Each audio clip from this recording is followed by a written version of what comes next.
네, 자, 저희가 이제 잠깐 영상 나가는 순간, 이제 사담을 살짝 나눴는데요. 네.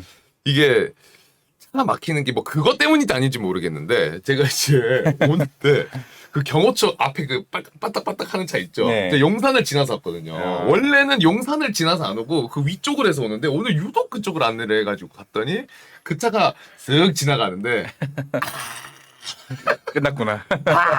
딱 외마디 탄식만. 네, 더 이상 뭐. 그러니까 우리가 세상 살면서 네. 우리가 모르는 것들이 있죠. 그러니까 네. 그 시간에 그분이 지나가셨는지 모르는 건데 네. 어찌됐든 좀 맞겠다라는 거고 네. 앞서 언급드렸다시피 여러분들이 착각하고 모르고 계신 것 중에 하나 죄송합니다. 착각이란 말은 아니고 모르고 저 바로 혼내시면 안 돼요. 아니요 예. 그러면 모르는 거 있는 것 중에 하나가 미녀 작가가 있을 거라고 생각하시죠. 그죠? 소장님은 본 적이 있으신가요? 그 못 봤으니까 얘기하는 거예요. 본인이 필명을 저렇게 쓴다라는 것은 나 잘났다 이렇게 쓰는 사람 없죠. 잘난 사람 잘났다라고 얘기 안 해요. 오히려. 그러니까 우리가 희망사항 있잖아요. 살 뺀 이쁜 사람 그건 살이 쪘다는 얘기잖아요. 그러니까 거의 변진섭의 느낌으로 희망상으로 간다. 왜 작가님 본인 이름을 저렇게 썼을까? 너무 여기까지. 더 이상 얘기는 안 하고 그냥 제 개인적인 견해입니다. 하지만 항상 우리 소장님 방송 준비는 미녀 작가와 함께하고 계시거든요. 나 그분하고 안 해요. 딴 분하고 해요. 딴 분이랑 해요? 그냥 작가님하고 하는데 그래요? 그지만 아니에요. 두 번 죽였어. 그거. 야, 우리 미녀 작가 잠깐 눈물 닦고 있는지 지금 댓글 또 안 올라와 버리네. 약간 관심 끌려고 미녀로 했는데 발등을 찍었다. 사실 요때 제일 필요한 멘트가 통상적으로는 아니에요. 사실 미녀입니다. 이렇게 들어야 되는데 그 말은 하지 근데 않겠습니다. 저거는 정정할게. 마녀는 아니세요. 마녀는 아닙니다. 마녀는 아니세요. 네, 마녀는 아닙니다. 대신 이제 오늘 제가 전화로 살짝 늦을 것 같아 너무 죄송하다 했더니 마녀는 아니잖아요. 근데 오자마자 무릎 꿇으라고. 그건 잘못 본인 잘못했는데 잘못한 거니까요. 왜 작가님 탓을 그러니까요. 꿇어야지. 마녀 아닙니다. 제가 마녀죠. 제가 앵커님 오신다고 내가 맨 처음에 오프닝을 어떻게 할지 얼마나 고민한 줄 아세요? 스튜디오 모닝 라이브인지 모닝 라이브 그 짧은 산책 빨리 들어. 빨리 들어. 알겠습니다. 자, 그러면 여담은 여기까지가 저희가 나눠보고 자, 우리 소장님 자연스럽게 또 함께 해주셨는데요. 일단 우리 소장 오늘 저희가 나눠볼 게 어떤 제목이 이제 이렇게 돼 있습니다. Thank you 바이든. B-U-Y. Thank you 바이든. 근데 이제 땡큐가 일단 어울립니까? 지금 상황이? 그러니까 우리가 이렇게 보셔야 돼요. 지금 경제와 정치를 뗄래야 뗄 수 없는 상황이 돼버렸어요. 원래 경제와 정치는 뗄 수 없는 거지만 경제와 정치를 더욱더 뗄 수 없게 만들어 주신 분이 트럼프 대통령이다. 그러니까 우리가 과거에는 그래도 우리도 지금 북한하고 교역하고 있어요. 여러분들 아시는지 모르겠습니다. 그래요? 무슨 교육하고 그러니까 우리가 지금 몇 가지 교역을 하고 있어요. 공식적으로. 우리나라 수출 통계 보면 북한과 교역 내용이 나와요. 그런 것처럼 이 정치와 경제는 약간의 좀 다른 점이 분명히 있죠. 그리고 과거에 미국과 소련이 그렇게 했을 때도 두 나라가 활발한 교역을 했어요. 그리고 모스크바와 워싱턴에 전기 비행기가 다닐 정도로 그때 대치할 때도 그리고 소련 대사관이 미국에 있었잖아요. 그리고 미국 대사관이 그리고 첩보 영화 보면 70년대 보면 거기 공군철도 나오고 하는 게 그런 거잖아요. 결국 그러니까 우리가 이제 싸우는 거와 실리는 다르다라는 거죠. 근데 그러면서 이제 근데 그거를 무기로 삼았던 게 트럼프죠. 1940년대 법인 안보법을 들여가지고 우리가 자원을 가지고 하자라고 해서 관세를 처음에 때린 거죠. 2018년에. 그러니까 그때 당시 중국이 나온 게 보복 관세죠. 그렇죠. 근데 지금 미국이 때릴 수 있었던 거는 공산품에 대해서 때렸고 그다음에 중국이 때린 것은 미국에서 들어오는 막대한 농수산물에 대해서 때려버렸잖아요. 서로 간에 하는 거죠. 지금 아까 언급드렸던 인도가 설탕 문제를 드는 게 단순한 문제라고 봐서는 안 됩니다. 지금 우리가 인도네시아가 팜유를 갖고 있다가 이제 다시 고개를 숙였고 어제 이제 우리 치킨 가격을 확 올려버린 브라질에 이제 사태가 있었죠. 인도가 지금 이런. 근데 얘네들이 물건이 없어서 안 판다는 게 아니잖아요. 물건이 있는데 안 팔겠다는 거 아니잖아요. 파는 거잖아요. 그러면 이거는 어떻게 보면 일종의 시위로 봐야 돼요. 더군다나 지금 전 세계 시각이 일단 러시아로 가 있고 두 번째 미국의 금리 인상과 바이든 대통령의 중간 선거로 가 있는 상황에서 우리도 살아 있다라는 걸 보여주는 어떤 저는 시위로 봅니다. 이걸 통해서 목소리를 좀 내는. 목소리 내는 거죠. 막말로 니네 까불면 니네 식탁에서 뭐 할 거야? 과거에는 우리가 상상도 못했던 일들을 이제 국가들이 하는 거죠. 국가들이 하는 거죠. 이게 그런 거죠. 자, 지금 오늘 준비한 내용이 이제 바이든 얘기인데 네. 바이든이 지금 우리나라와 놀라지 마시고요. 바이든이 일본과 우리나라를 왔다 갔는데 이번에 보면 우리나라 일정이 철저하게 경제로 짜여져 있어요. 네. 근데 경제로 짜여져 있다라는 것은 우리한테 선물을 주러 온 건가요? 자기네가 얻을 게 있어서 왔을까요? 이제 맨 처음에 오기 전에 기대감은 뭔가 선물을 주지 않을까라고 했는데 왔다 가는 거 보니까 이제 본인의 그런 뭔가 욕구를 채우고 가는 듯한 느낌이. 그러니까 여러분들이 잘 하셔야 되는 게 뭐냐면 언론에 지금 이것도 하나의 언론일 수도 있습니다만 언론에 내 피셜에 속지 말라. 저는 그 전에 어떤 방송에서도 세상에 어느 강대국 지도자가 우리한테 약속한테 선물 주고 가는 지도자는 여태껏 보지 못했다. 그렇잖아요. 우리가 강대국이면 우리한테 와서 뭔가를 뭘 주십시오라고 얘기했겠지만 와가지고 왕처럼 와가지고 삼성전자 가서 딱 이재용 회장이 영어로 써가지고 자 우리가 몇십 조 갖다 공장 짓겠습니다. 정현선 회장도 저희가 우리가 공장 짓겠습니다. 그래 고맙다. 그리고 가버린 거 끝이잖아요. 네. 뭐를 얻는 거죠? 물론 이제 그렇게 되면 그 안에 밸류체인에 들어가고 우리나라 기업들이 미국에 진출하고 이제 그런 건 있어요. 이제 그런 것들은 있습니다만 의미는 찾아볼 수 있습니다. 의미는 나름대로 100% 의미는 없다라고 보여지는 거지만 없다라고 보기는 어렵지만 헛구도는 그거잖아요. 근데 딱 뒤에서 누가 보면 그 넘버 2가 째려보고 있잖아요. 우리는 이게 지금 현재 안미경중이라는 단어를 잘 찾아내셨는데 안보는 당연히 우리나라 미국이 주둔하고 있으니까 경제는 이제 중국하고 한다라는 개념인데 작년에 우리가 중국과의 교역에서 무역 흑자가 얼마나 하는지 아십니까?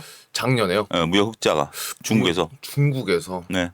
어느 정도 수준일까? 한 몇 조 됩니까? 800조. 800조예요? 네. 와, 800조. 800조 무역 흑자가 났어 우리나라 돈으로. 흑자로만. 네, 흑자로만. 근데 지금 이게 우리가 제가 정치적인 걸 우리나라 정치 지도자에 대해서는 얘기하지 않겠습니다. 근데 우리나라가 안보와 경제에 우린 두 개의 사이에 놓여 있는 거예요. 다 잡기가 힘든 거죠. 다 잡을 수는 없어. 그러니까 그거를 다 잡으려면 그냥 눈치 보고 조용히 살아야 되는 형식이에요. 근데 우리나라 현실이 어쩔 수 없어요. 북한이 지금도 미사일 쐈잖아요. 미사일 쏘고 있는 상황이고 경제는 경제대로 풀어가야 되는 거고 더군다나 이런 상황에서 압박이 들어오는 거죠. 그렇죠. 만약 우리 셋이인데 지금 늦게 왔잖아요. 이하진 관장은 괜찮다고 많이 이러면 나는 뭐 늦을 수 있다고 나는 늦으면 어떡하냐고 화를 낼 때 누구 편에 붙겠어요. 와 어려운데요. 딱 우리나라 그런 상황이에요. 우리나라 그런 상황이에요. 거기다 대고 이제 심적으로는 나 도와주는 사람이 좋다라고 하지만 한쪽으로 붙는 순간 다른 한쪽하고 적지겠다는 얘기잖아요. 그렇죠. 그래서 피아를 구분하면 안 돼요. 그러니까 가만히 있으면 어떻게 보면 두 마리 토끼 말씀하신 것처럼 다 잡을 수 있지만 그렇게 안 놔둔다는 거죠. 자꾸 강조하는 거죠. 너 누구 좋아? 너 오늘 점심 때 누구랑 밥 먹으러 갈 거야? 이런 거죠. 야, 진짜. 근데 지금 현 정부는 미국하고 하겠다라고 대놓고 지금 얘기를 하는 거죠. 그러니까요. 중국하고 상관없다. 특히 그 취임식 날 만난 취임식 끝나고 외교적인 형사가 굉장히 중요한 게 첫 번째 만난 게 미국의 부통령 남편을 먼저 만났죠. 물론 미국을 먼저 만난다는 걸 인정해요. 네. 그다음에 일본이냐 중국이냐 하는데 일본에서는 장관급이 왔고 중국에서는 부총리가 왔는데 중국을 세 번째 만났죠. 그리고 부총리가 방안 한번 해주십시오라니까 거기에 대해서 대답 안 했죠. 몰라요. 그거는 이제 윤석열 대통령인데 저는 이제 주식 관점에서 보면 그렇죠. 주식 관점에서 보면 이게 엄청난 데미지가 될 수도 있다. 지금 현 상황이. 우리가 박근혜 정부 때 사드가 들어왔을 때 우리는 사드가 당연히 북한을 위해서 들어온 거지 딴 것 때문에 들어오는 거 아니에요.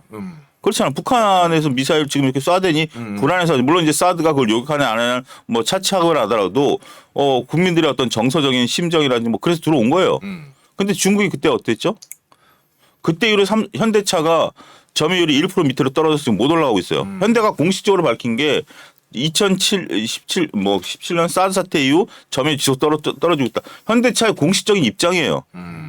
그다음에 한한령 때문에 우리나라 화장품 게임 엔터 다 죽었잖아요. 맞아요. 그러니까 지금 삼성전자가 미국으로 가고 현대차가 미국으로 가는데 다른 건 못 가요.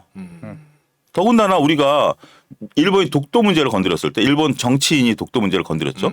거기 그 패착이라는 게 그게 코로나 직전이었어요. 직전이었는데 그때 당시 우리나라가 무슨 붐이 불었죠? 일본 가지 말자. 그쵸. 일본 가지 말자. 유니클로도 사지 말자. 유니클로 사지 말자. 네. 그러니까 결국 정치 지도자 한마디에 민간 기업들이 피해를 본 거죠. 아. 물론 유니클로는 전범 기업이다 뭐 이렇게 하지만 뭐 아사쿠사라든지 도쿄에서 수많게 꽃이 팔고 기념 팔던 아줌마들이 다 죽어나간 거죠. 맞아요. 예. 근데 지금 우리나라 입장에서 보면 미국이냐 중국이냐 붙는 게 중요한 뭐 우리 신념에 따른 것일 수도 있습니다만 당장 먹고 살아야 되는 지금 이제 좀 있으면 요 앞에 명동에 관광객들이 채워질 텐데 중관객들이 안 들어오면 서민들은 어떡하라고요? 하긴 맞아요. 명동이 진짜 타격이 직격탄이거든요. 일본인들 들어오고 그러니까 반은 일본 반 그러니까 3분의 1은 일본인 3분의 2는 중국인 3분의 1은 각 나라 사람들일 텐데 3분의 1이 안 들어오면 어떡할 건데요? 그렇다고 해서 눈치 보라는 얘기가 아니에요. 눈치 보라는 얘기가 아니라 그렇다고 해서 중국 눈치 보라는 얘기가 아니라 어느 정도 실리를 왜 생각 안 하냐라는 거죠. 굳이 대놓고 나 너 싫어 이런 얘기 안 해도 되는데 지금 중요한 거는 우리 뒤통수 맞고 있잖아요. 퍼줄 거 다 퍼주고 쿼드 가입 시켜달라 윤석열이.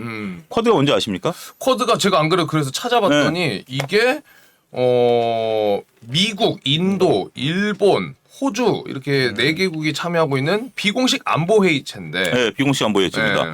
이게 이제 알려지기는 일본이 주도했다라고 하는 겁니다. 네. 일본이 안보를 위해서 이렇게 나라와 그래서 윤석열 대통령이 대놓고 우리 쿼드 가입을 시켜달라. 그러니까 근데 맨 처음에는 환영한다라고 이야기했다가 바로 바꿨던데요? 그러니까 결국 바이든 대통령도 권한이 없는 거예요. 일본 가가지고 일본이 주도한 거기 때문에 야, 쟤 좀 끼워. 그러니까 우리 그런 거잖아요. 뭐 예를 들어서 우리 둘이 친해요. 네. 우리 둘이 친한데 이제 우리 친한 거에 들어오고 싶은 거야. 들어오고 싶어서 내가 이제 이모님을 만들었는데 네. 과장님한테 가서 과장님 저 이모님 좀 들어오고 싶은데 그래 가서 얘기 좀 해볼게. 네. 이러고 간 거예요. 근데 각서 얘기 보니까 내가 아니 걔가 안 돼. 안 돼. 이래버린 거죠. 그러면 만약에 진짜 넣고 싶으면 설득하겠죠 나를. 그래도 얘 좋은 애니까 우리 한번 하자. 바이든이 그런 마음이 없는 거예요. 거기에 그냥 바로 수긍하고 끝내버린 거예요? 뭐 어떤 뭐 그런 것들이 있겠죠. 만약에 부탁을 하려면 바이든이 한국을 밀어넣어 주려면 일본도 뭔가를 요구하겠죠. 외교라는 게 여러분들 일방적인 외교는 없어요. 일방적인 외교가 나타난 게 바로 전쟁이거든요. 전쟁이 아닌 이상 일방적인 게 없어. 그러면 미국이 한국을 넣어줘야 되는 어떤 명분이 있으면 정말 한국 가보니 우리나라에 반도체 공장도 짓고 자동차 공장도 지어줬는데 그래도 일본 네가 좀 그래도 형 역할이니까 일본 네가 해라. 그러면 우리가 저기 전략 폭격기 몇 대 더 보내주고 니네 안보해주겠다. 이거 안 한 거예요. 근데 여기를 그러면 이렇게 못 들어가서 우리가 어떻게 보면은 피해를 보거나 아니면 이득을 못 보는 게 있습니까 구체적으로? 말을 안 했으면 상관이 없는데 공식적으로 이게 언론에 나온 거잖아요. 중국 입장에서 보면 저놈 봐라 쌤통이다라고 하고 있겠지만 차라리 이거를 외교라는 것은 네. 드러내지 않아야 되는 거예요. 불확실성이 있으면 그러니까 드러내지 않아야 되는데 굳이 드러냈잖아요. 윤석열 대통령. 그러면 중국에서는 이걸 딱 보고 있을 때 물론 그 우리의 안보는 북한이에요.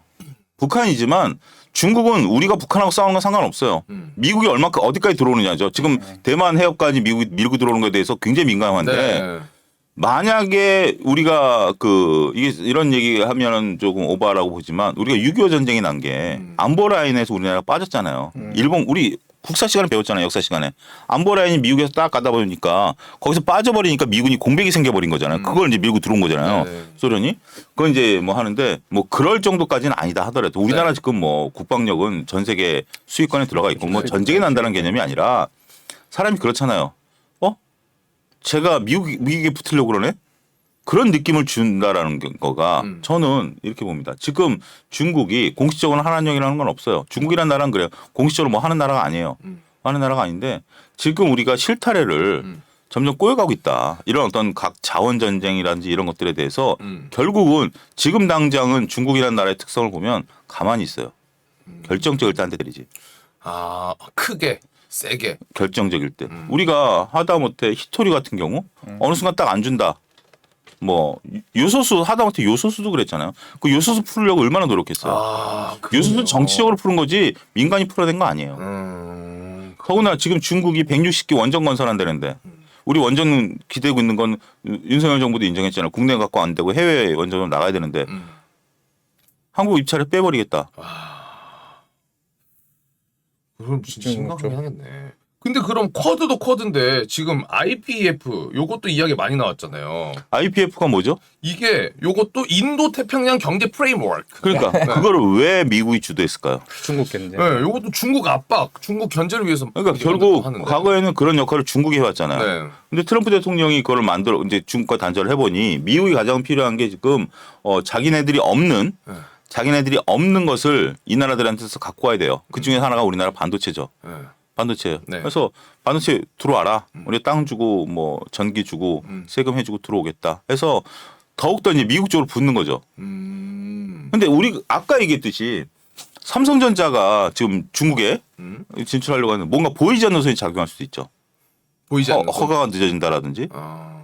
물건 판매하는 데 있어서의 어떤 뭐 이런 거라든지 거기 이제 관시가 중요한 나라니까 제가 이건 제 내피셜입니다. 오늘은 네. 주로 제 내피셜인데 네. 그런 부분들에 있어서 삐그덕거림을 삼성전자가 지금 미국에 들어갔으니 박수 쳐줄 만한 상황은 아니다라는 거죠. 현대가 지금 미국에다가 전기차 공장을 만드는데 전기차가 전 세계에서 가장 큰 시장은 중국이에요 현재로서는. 그래서 지금 이제 아이오니카를 팔러 중국에 딱 가니 중국이 현대차 싫어. 일본차 살래. 심리적으로.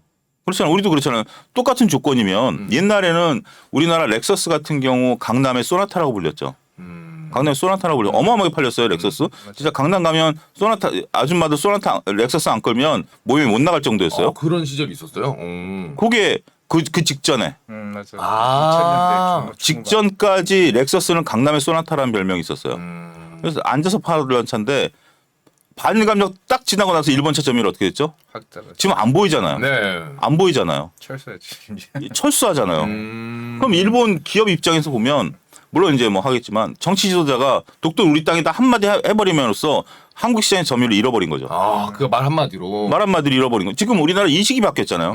그리고 그 인식이 바뀐 게 뭐냐면 그 다음에는 지금 일본 차를 봐도 딱 보면 느낌이 저 차 타고 싶다. 그러니까 옛날에 렉서스를 보면 렉서스라든지 뭐 이런 거 보면 타고 싶다는 생각이 들었는데 물론 차도 구리긴 하지만 지금 딱 보는 순간 어떤 느낌이냐면 아무 느낌이 없어요. 저 차 타고 싶다는 생각이 없어요.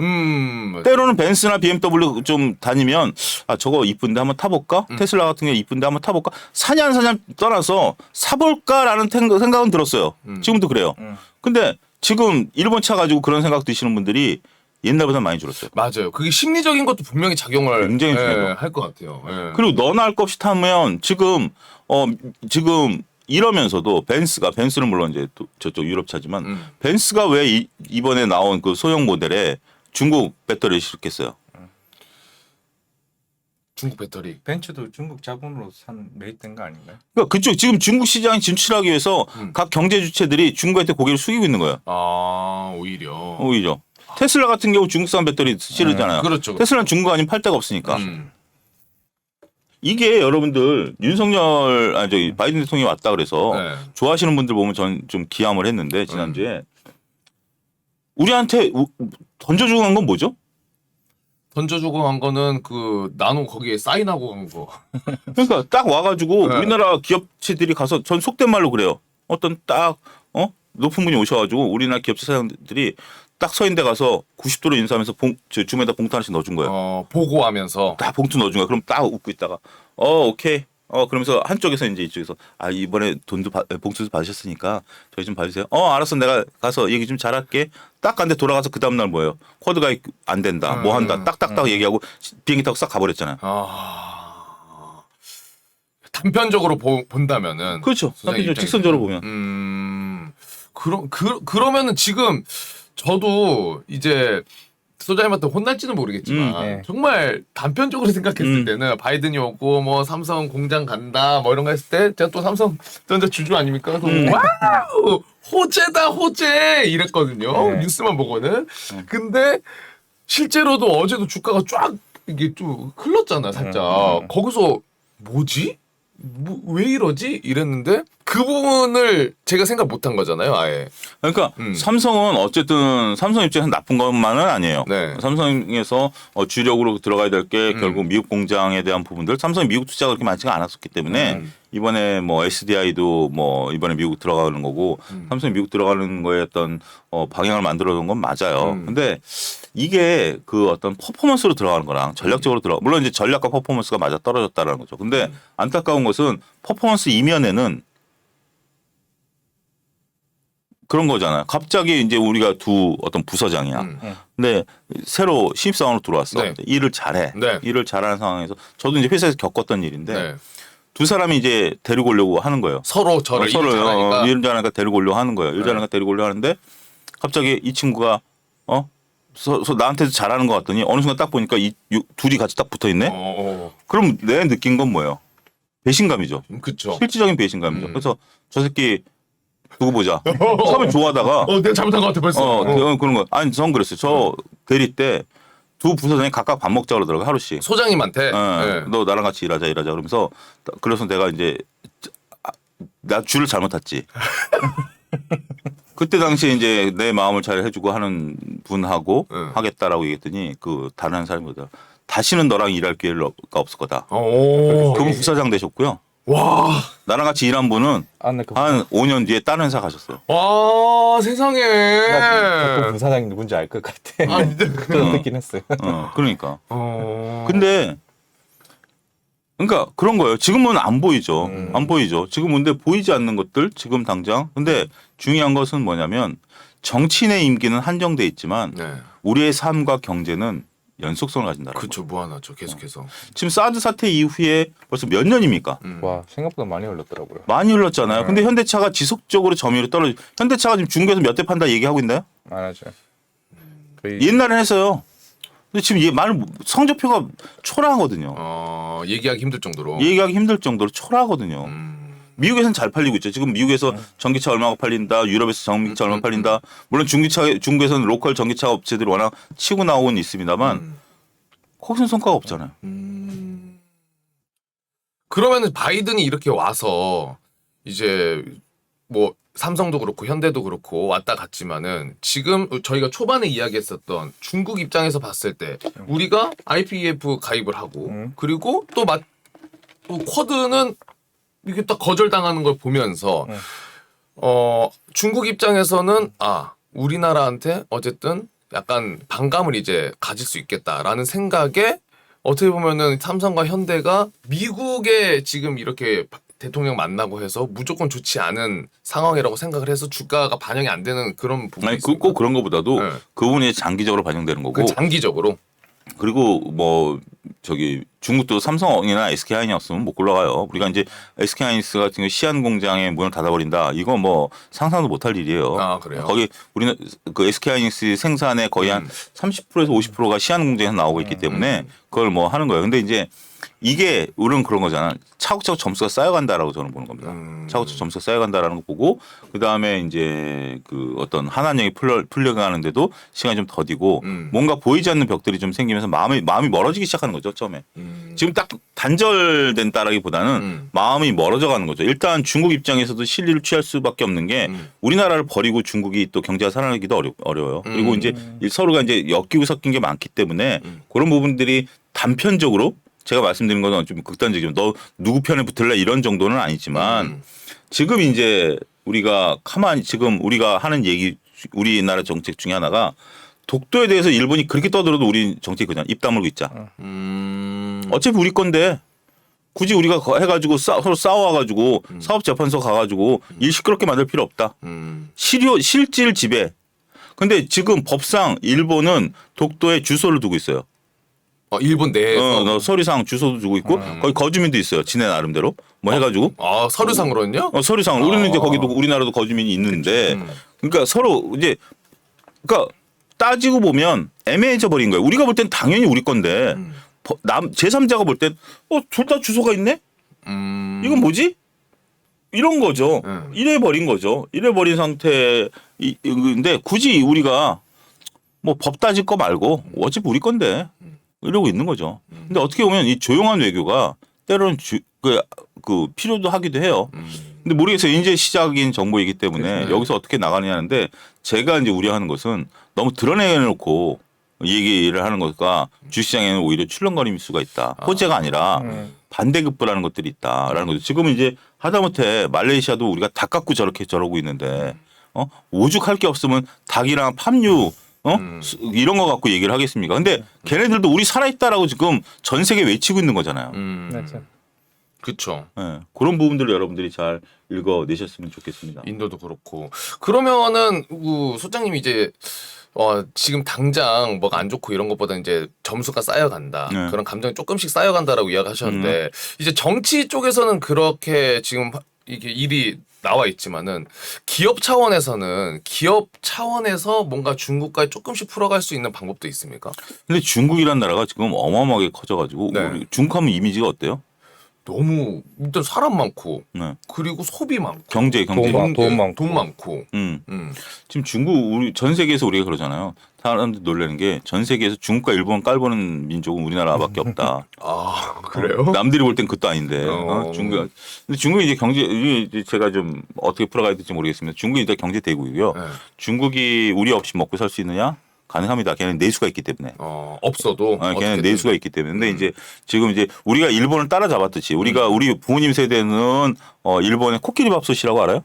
일본 코끼리 밥솥이 뭐예요? 제가 결혼할 때만 하더라도 필수품이었어요. 일본에서 나온 코끼리 그림이 그려져 있는 밥솥이라 코끼리 밥솥이라고 부르는데 실제 밥솥. 실제 밥솥 그거가 있어야 우리 때는 혼수품 1호였어요 여자들. 근데 지금은 그거 아니야. 쿠쿠 밥솥이 1호잖아요. 그러니까 제가 이 비유 따라잡은 거예요. 따라잡은 거죠.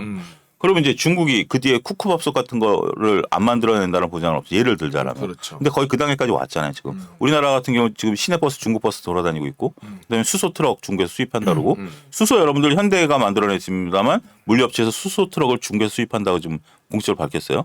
이런 것들이 있는 거 보면 결국 이렇게 저는 좀 제가 볼 땐 제 개인적인 관점은 중국하고 이렇게 자꾸 삐그덕거려서 좋을 게 뭐가 있을까? 안 보는 안 보고 정치는 정치고 좀 구분했으면 좋겠다. 근데 지금 이제 더군다나 쿼드 같은 경우는 안보 협약이잖아요. 그렇죠. 안보 협약인데 더군다나 미국 쪽의 안 그래도 미국은 우리 죽었다 깨어나도 우리나라 평택을 버릴 수가 없어요. 거기 대학도 있는 거 아시죠? 네. 캠퍼스 안에 유치원서부터 대학까지 있어요. 그 안에. 그래요? 대학까지 있어요. 거기 대학까지 다 들어와 있기 때문에 그 안에 병원, 호텔 뭐 미국 도시가 하나 있어요. 거기. 근데 중요한 건 거기에 누가 타고 내리는지 아무도 모른다는 거죠. 그런 땅을 버리겠습니까, 미국이? 그렇죠. 그럴 수가 없죠. 미국이 거기 그 땅을 버리겠나? 안 버려요. 가만히 놔둬도 미국은 버릴 수가 없어요. 그리고 더군다나 미국은 이제 기동군으로 바뀌었기 때문에 네. 우리나라 미팔군이 이제 주둔을 하고는 있습니다만 많은 병력들이 이렇게 분쟁 지역으로 옮겨 다닌다는 개념으로 바뀌었어요. 워낙 주둔비가 많이 들어가니까 거기에 중요한 거점인데 전 세계 가장 많은 특혜를 베풀고 있는데 그렇죠. 지금 뭐 윤석열 대통령께서 용산 하려고 하니까 뭐 9m까지 오염돼 있다면서요. 어떤 게요? 땅이 9m까지 오염돼 있는 그 앞에 공원을 못 만든대요 지금. 그래요? 여러분들 포털 사이트 검색해보세요. 9m까지 오염이 돼 있어가지고 독극 물질이 나와가지고 거기에 오랫동안 미국이 있었잖아요. 그거를 이제 미국이 철수하면서 이제 땅을 우리가 바꿨잖아요. 네. 평택을 주고 근데 오염 비용 니네가 이거 다 해서 해라 그러니까 미국이 배째고 있는 거 아니에요. 9m 아래로 9m? 네, 아래 9m까지 오염돼 있는 거예요. 땅. 뭘 했길래 그렇게 오염돼 있어요? 그냥 뭐 옛날에 거기 다 그냥 땅에다 버려버린 거죠. 옛날에 뭐 엔진오일 갈고 뭐 이런 거 다 버려버린 거죠. 오수 처리 안 하고. 그래서 옛날에 괴물이라는 영화도 나온 거 아니에요. 거기서 독극물이 한강에 들어가가지고. 순간 그런 실화가 있었죠라고 할 뻔했어요. 근데 갑자기 괴물 얘기가 나와서 그러니까. 놀랐어. 하여튼 뭐 아무래도 그렇고요. 네. 전체적으로 보면 네. 뭐 좀 그래요. 우리가 조금 뭐 그렇죠. 너무 저거를 호재로 봤다라는 것이 너무 뇌피셜이 강했다. 그쵸. 네, 그렇게 정리하면 될 것 같아요. 네. 그러면 이제 요번 이제 바이든 방한 때 지금 삼성, 현대도 그렇지만은 지금 같이 좀 떠오른 섹터들이 여기도 이제 대본에도 있습니다만은 자율주행, 뭐 UAM, 로보틱스 요런 섹터들도 조금 들썩했다고 하는데 현대차네. 요것도 그러면은 큰 근데 요거 보면 자율주행, 로보틱스, 로보틱스. UAM 언제 될까요? 그러니까 지금 당장 실현 가능한 그런 것들이 아니기 때문에 자율주행 얘기가 나온 건 지금 주식시장 테마가 돈 지 벌써 3, 4년인데 자율주행 단계가 뭐 있죠? 자율주행 단계요? 네. 글쎄 좀 잘 모르겠네요. 처음 들어요?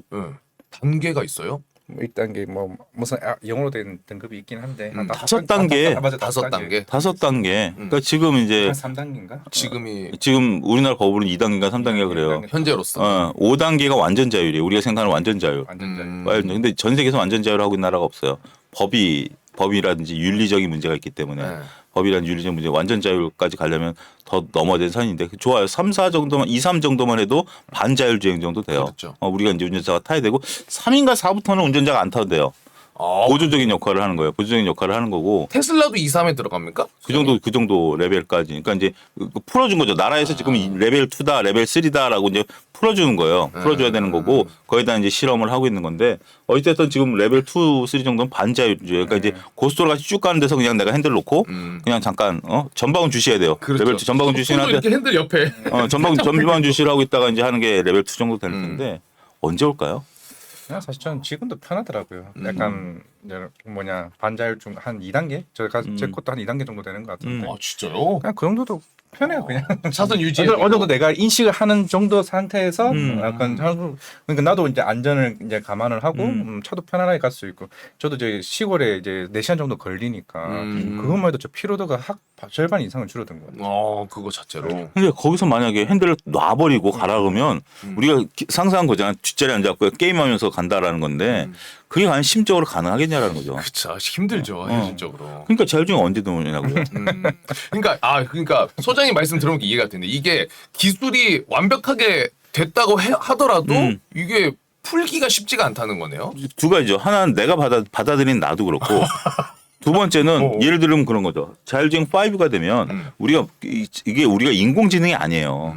경우의 수를 입력해 줘야 되는 거예요. 그렇죠. 판단을 얘네가 못 내려요. 생각하는 게 아니니까. 예를 들면 그런 거죠.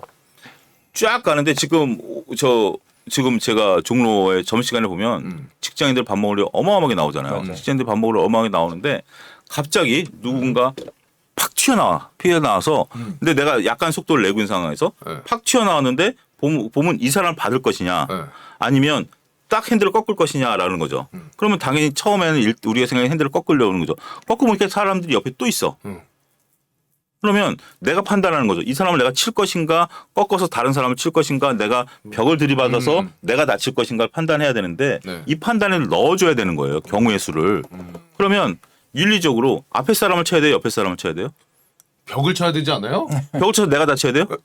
차라리 그게 낫지 않아요? 그게 낫죠. 네. 근데 벽이 없고 다 사람이라면 다 사람이라면 누군가를 죽여야 된다라면 그걸 입력해 줘야 돼요.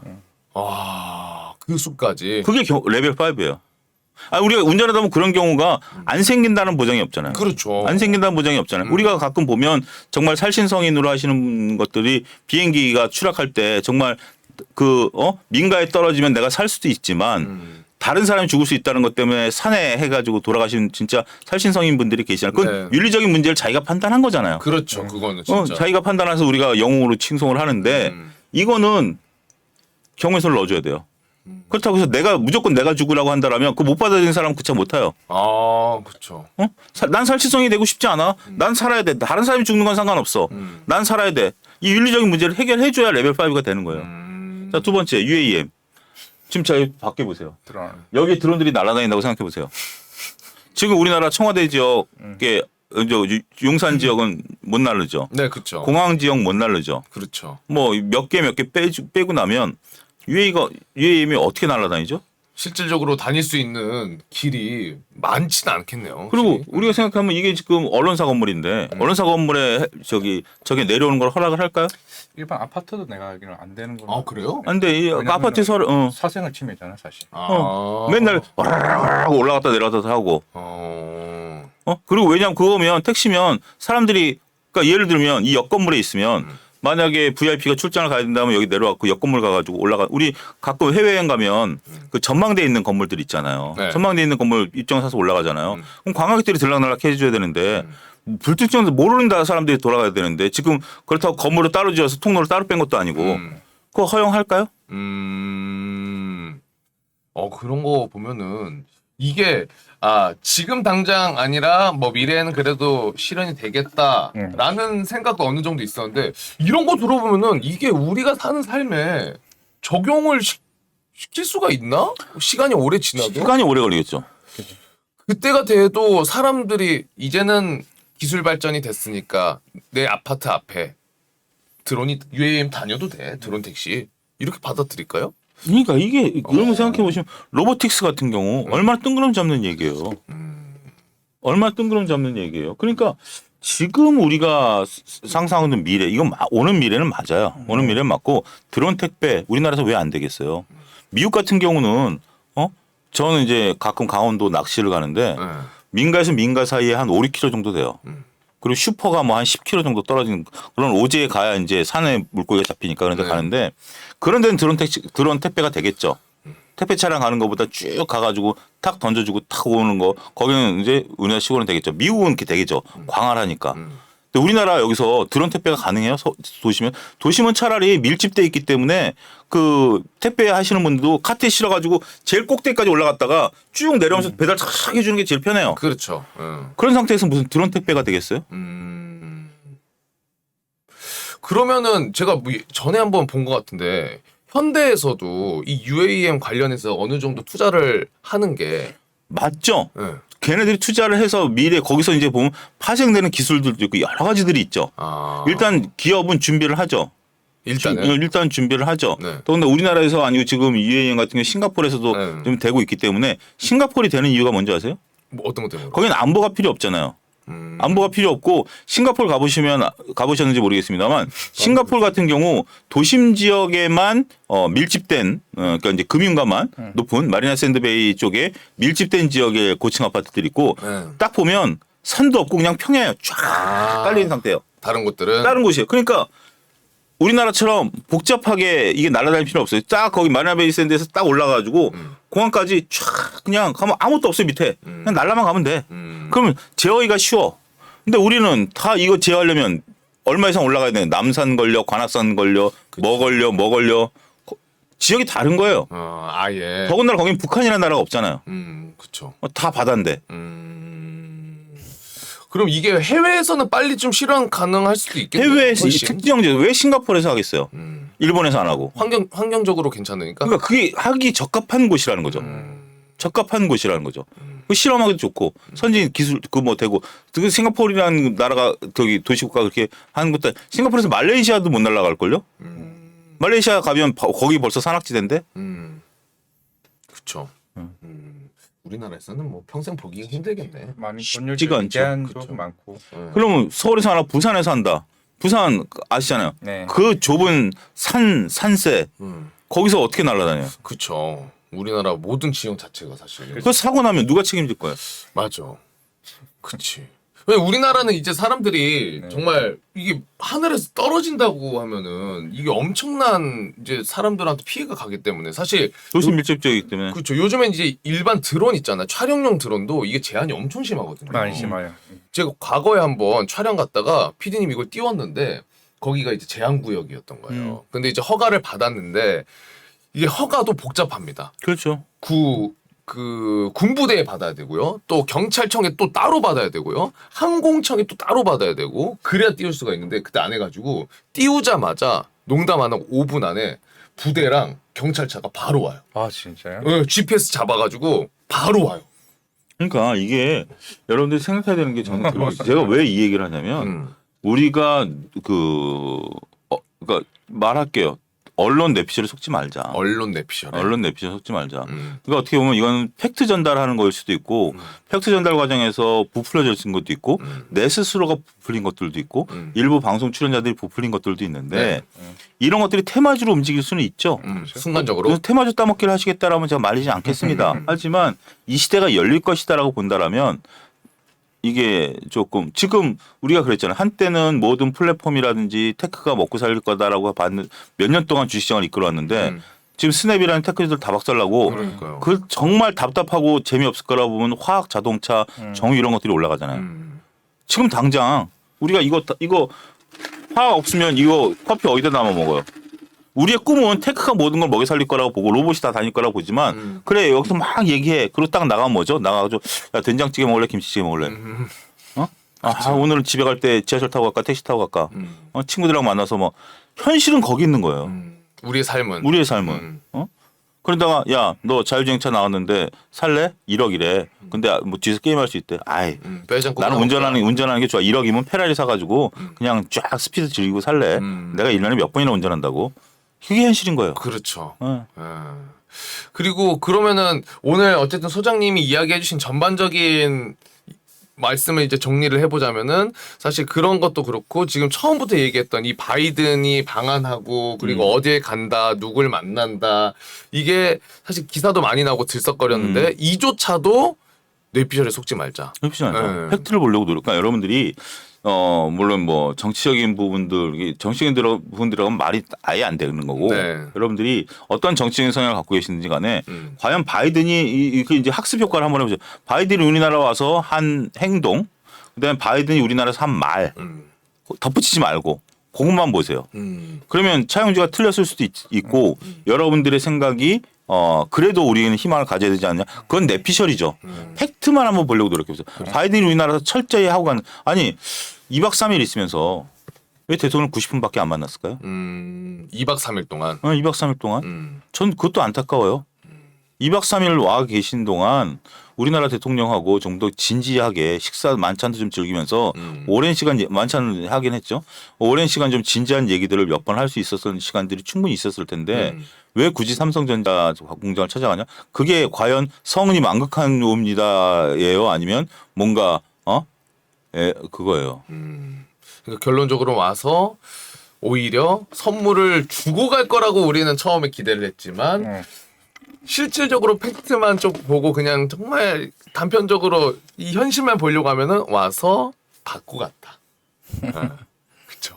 그러니까 더군다나 웃긴 게 일본보다 우리나라 먼저 왔다라고 얘기하는데 네. 거기에 의미를 또 많이 두더라고요. 굉장히. 일정이 비었나 보죠. 아 소장님 보시기에는 그런 거예요. 아니 네.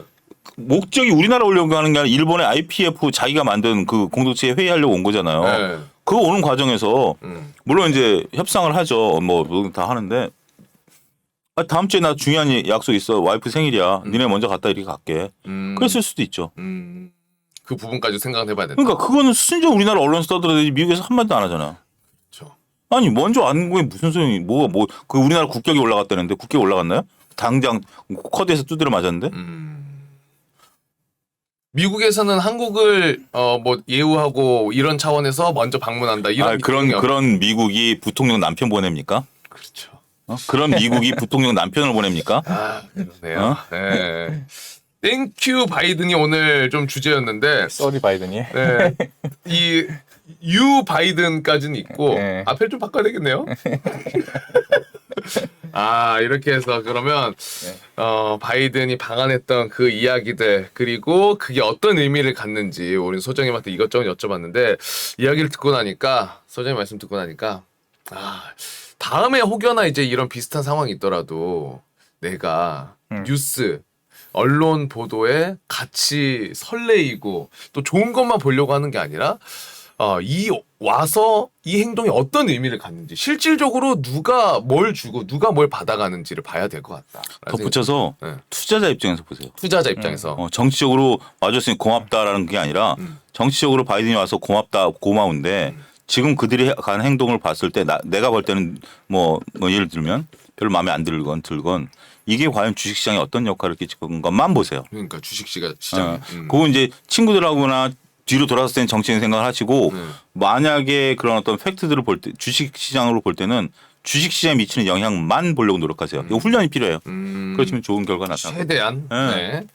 자 그렇게까지 정리를 해주셨습니다. 오늘 소장님이랑도 그래도 다행히 오늘 좀 덜 혼난 느낌이네요. 네. 오늘 좀 바이든이 혼난 느낌이에요. 네, 바이든이 혼났네 오늘. 그 부분에 있어서는 저 개인적으로 땡큐입니다, 바이든. 네. 자, 어쨌든 오늘 우리 소장님은 여기서 저희가 인사 나누면서 또 우리 과장님과 나머지 시간 또 함께 채워가 보도록 하겠습니다. 오늘도 또 좋은 말씀 해주신 소장님 대단히 고맙습니다. 감사합니다.